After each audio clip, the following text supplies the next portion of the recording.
नमस्कार साथियों, मैं हूं कृष्णानंद सिंह और आप देख रहे हैं YouTube channel education portal Krishna. आज के इस वीडियो के माध्यम से हिंदी व्याकरण का एक अध्याय समास है, इससे रिलेटेड जो वस्तुनिष्ठ प्रश्न बनते हैं उसका अध्ययन करने वाले हैं। वीडियो अधिक लंबी नहीं होगी। समास का जो बेसिक कॉन्सेप्ट है, समास की जो परिभाषा है, इसके कितने भेद हैं, उसको भी हम लोग संक्षिप्त अध्ययन कर लेंगे। यदि बेसिक जानकारी आपको प्राप्त हो जाती है तो इसका वस्तुनिष्ठ प्रश्न बनाने में आपको आसानी होगी। चैनल पर पहली बार आए हैं तो परीक्षा की तैयारी के लिए चैनल जरूर सब्सक्राइब कर लेंगे और वीडियो अच्छी लगने पे उसे लाइक करना भी ना भूलेंगे। तो सबसे पहले हम लोग पहले प्रश्न की शुरुआत करेंगे, लेकिन इन प्रश्नों के पहले हम लोग कुछ बेसिक जानकारियां प्राप्त कर लेते हैं। समास क्या है? यानी कि दो पदों के मेल को समास कहा जाता है। यदि दो पद को आपस में मिला दिए तो वह समास कहलाएगा और वह जो पद बनेगा वह समस्त पद कहलाएगा। और इसका समास का मुख्य रूप से 6 भेद है, यानी कि इसे 6 भागों में विभाजित किया गया है। पहला भेद तत्पुरुष समास, तत्पुरुष समास। इसके बाद दूसरा में कर्मधारय समास, कर्म धारय समास। तीसरा हो गया आपका द्विगु समास। चौथा हो गया द्वंद्व समास। उसके बाद पांचवा हो गया बहुव्रीहि समास, बहुव्रीहि समास। और छठा है अव्ययी भाव समास। तो समास के यही 6 भेद हैं। यह भी पूछा जाता है कि समास के कितने भेद हैं, तो आप 6 बताएंगे। और 7वें के रूप में एक नए समास भी होता है जो उतना महत्वपूर्ण नहीं है। मुख्य रूप से 6 भेद ही परीक्षा में पूछे जाते हैं। तो इन्हीं 6 भेदों पे इस वीडियो में वस्तुनिष्ठ प्रश्न बनाया गया है और इसकी परिभाषा हम लोग पढ़ते भी चलेंगे। तो सबसे पहले प्रश्न की शुरुआत करें। राजगृह कौन समास है? तत्पुरुष, द्वंद्व समास, द्विगु समास, बहुब्रीहि समास। राजगृह की बात करें तो इसका यदि विग्रह किया जाए तो राज का गृह, यानी कि राज का गृह। तो गृह यहाँ पे आपका अंतिम पद प्रधान होता है, तो निश्चित रूप से यह तत्पुरुष समास हो जाएगा। और तत्पुरुष समास की परिभाषा भी हम लोग देख लें, यानी कि वह समस्त पद में, यानी जिस समस्त पद में दूसरा पद प्रधान हो और प्रथम पद के कारक चिन्ह का लोप हो करके बना हुआ हो तो उसे तत्पुरुष समास कहा जाता है। इसे शॉर्ट में यदि परिभाषित करें तो जिस समासिक शब्द का अंतिम पद प्रधान हो वह तत्पुरुष समास कहलाता है। तो निश्चित रूप से राजगृह आपका तत्पुरुष समास होगा। तत्पुरुष समास के कुछ अन्य उदाहरण यहाँ भी हम लोग देख लेंगे। इसे राजकन्या, यानी कि राजा की कन्या, इसका यदि विग्रह करें जलमग्न, यानी जल से मग्न, रेखांकित, यह जितने भी आप देख रहे हैं यह तत्पुरुष समास के उदाहरण है। गुणहीन, बलि पशु, यानी पशु बलि के लिए है, यानी बलि के लिए पशु है। धनहीन, धन से हीन।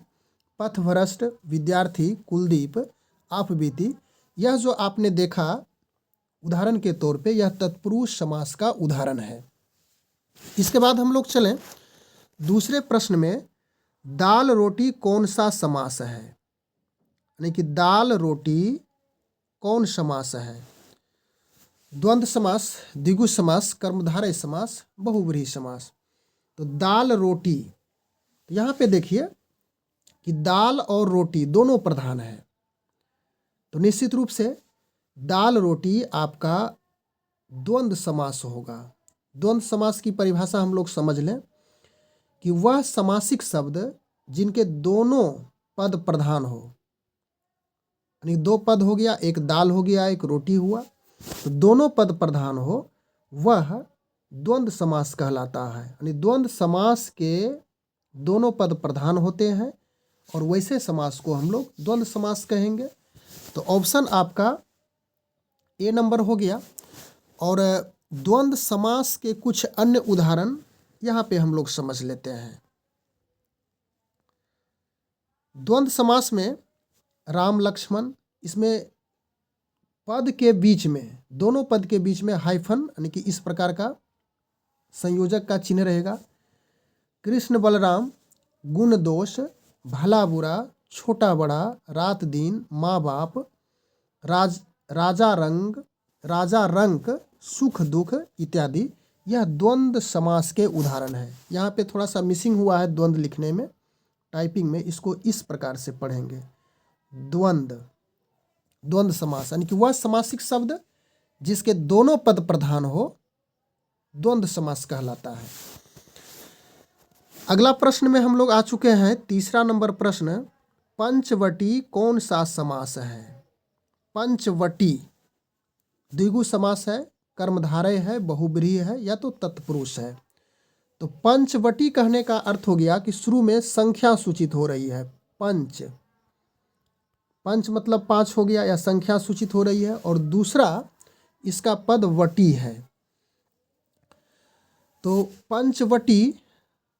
पंचवटी का विग्रह करें तो 5 वटों का समूह, तो यह निश्चित रूप से आपका द्विगु समास होगा। द्विगु समास की परिभाषा बताती है कि वैसा समासिक शब्द जिसका प्रथम पद संख्यावाचक हो, वह द्विगु समास कहलाता है। तो पंचवटी में पंच मतलब संख्या को सूचित, 5 को सूचित कर रहा है, और वटी यह एक पद दूसरा है, तो यह द्विगु समास हो गया। द्विगु समास का अन्य उदाहरण हम लोग यहाँ पे समझ लें। त्रिलोक यानी 3 लोक, चौराहा 4 राहा, सभी में संख्या सूचित होगा।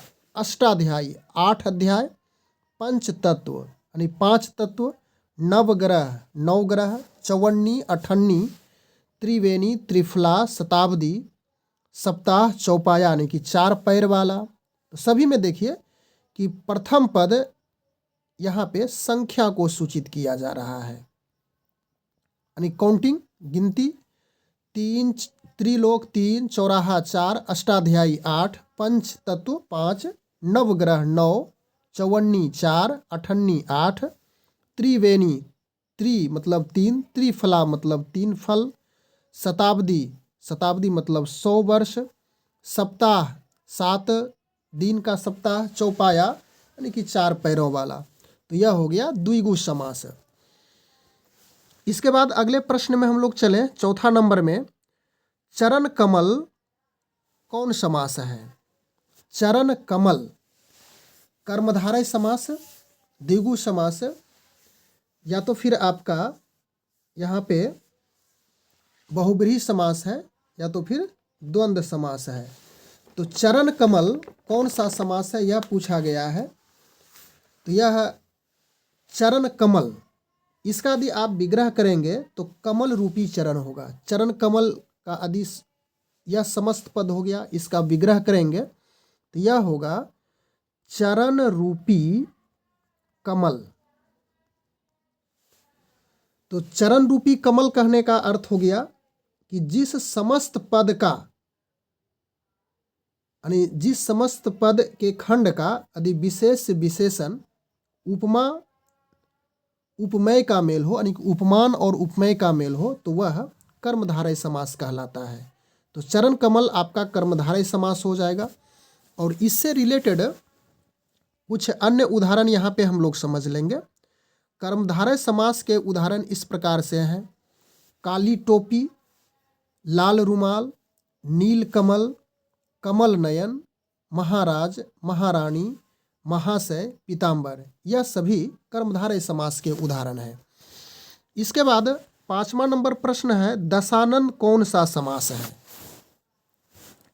दशानन कौन सा, यानी कि दशानंद में कौन सा समास का प्रयुक्त हुआ है? बहुब्रीहि समास, कर्मधारय समास, या तो फिर द्वंद्व समास, अव्ययी भाव समास। तो दशानंद 10 आनन, यानी 10 है आनंद जिसके, तो यह एक अलग शब्द को सूचित करता है और वह हो जाता है रावण। तो यह बहुब्रीहि समास हो जाएगा।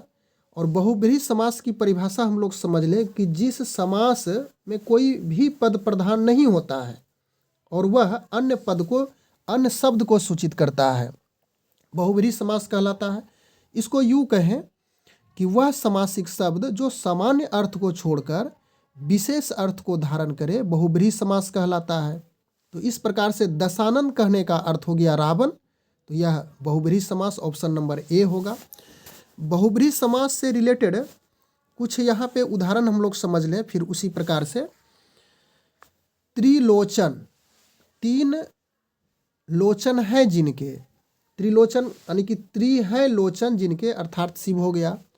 चतुर्भुज, चार है भुजाएं जिसके, अर्थात विष्णु भगवान। लंबोदर, लंबोदर यानी कि लंबा है उदर जिनका, अर्थात गणेश। सभी से कुछ न कुछ सूचित होता है। पीताम्बर की बात करें तो पीत है अंबर जिनके, अर्थात विष्णु भगवान हो गया।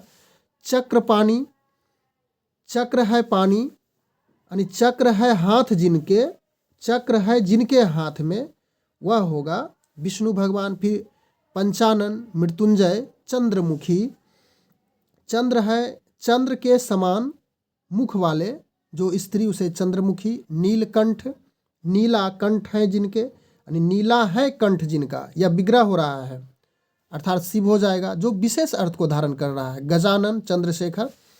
दिगंबर, मेघनाद, इंद्रजीत, सुलोचना, जलज, नीरज इत्यादि, यह सभी बहुब्रीहि समास को प्रदर्शित करता है।